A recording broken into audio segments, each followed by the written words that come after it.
Sixth, seek charity and helping people, particularly orphans, widows, and the disadvantaged, and always observe the public interest.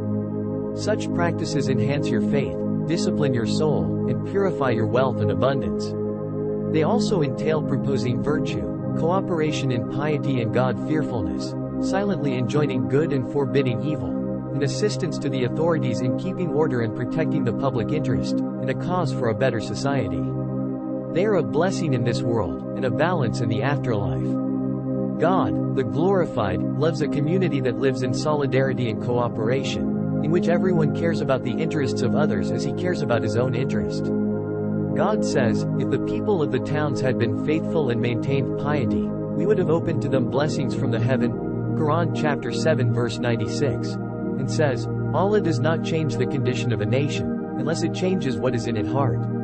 Quran chapter 13 verse 11. The Prophet, may God's blessings be upon him and his progeny, said, one of you does not become a believer until he likes for his brother what he likes for himself and dislikes for his brother what he dislikes for himself, and also said, one who establishes a good tradition gets rewarded for it, and gets rewarded for those who follow that tradition. Seventh, attend to the responsibilities you have assumed, whether in family or in society. Let fathers attend to their children, and husbands attend to their wives. Abstain from violence and cruelty even when there is a need for strictness in order to preserve the family and society. The methods of strictness are not limited to bodily injury and distasteful remarks. There are other means and approaches of discipline that can be learned from experts and specialists. Indeed, cruel measures oftentimes result in the opposite of what is intended. They cause the bad condition to take deeper roots and break the person they are supposed to adjust. There is no good in strictness that causes injustice, and a mistake cannot be remedied with a sin. Let those who assume responsibilities in society attend to their responsibilities. Let them be counselors to society and not betray it, for God is the custodian of everybody and he will call them to account on the day of resurrection. Therefore, do not spend public money wastefully, do not make decisions that harm the public, and do not exploit your position to establish a class of people who cover up for each other. Do not help each other to forbidden interests and dubious monies, remove others from positions they deserve, or deny them services they have a right to. Treat all people equally.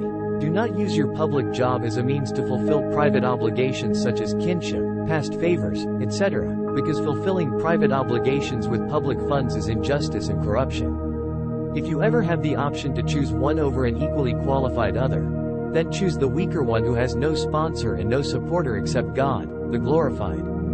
Let nobody take religion or sect into consideration when working for the public, for the true religion is based on the true principles of justice, doing good, honesty, etc.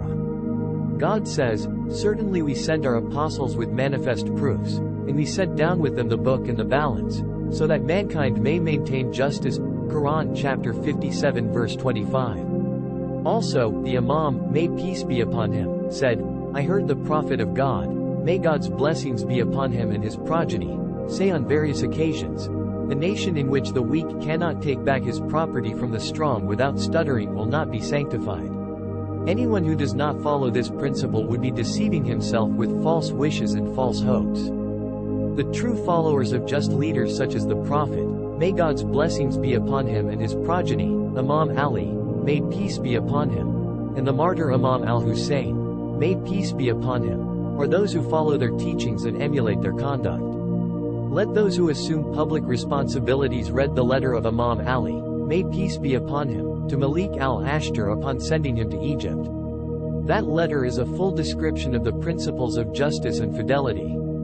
It is very beneficial to governors and even people with lesser responsibilities.